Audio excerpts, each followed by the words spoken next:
हा जो कर्ता आहे याचा अर्थ होतो तो किंवा ते. म्हणजे ही म्हणजे तो, मुलगा असेल, आपला मित्र असेल तर तो, आणि बाबा असतील, सर असतील आपले तर ते.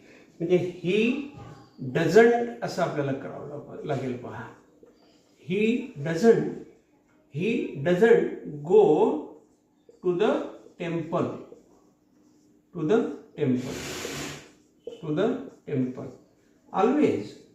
बघा, ऑलवेज म्हणजे ही म्हणजे तो, डझंट गो म्हणजे जात नाही, टू द टेम्पल म्हणजे मंदिराला, ऑलवेज म्हणजे नेहमी. तर हा ही करता असेल तर डझंट घ्यायचं आणि V1 घ्यायचं, इथं ऑब्जेक्ट घ्यायचं आणि इथं एक जादाचा शब्द घ्यायचा.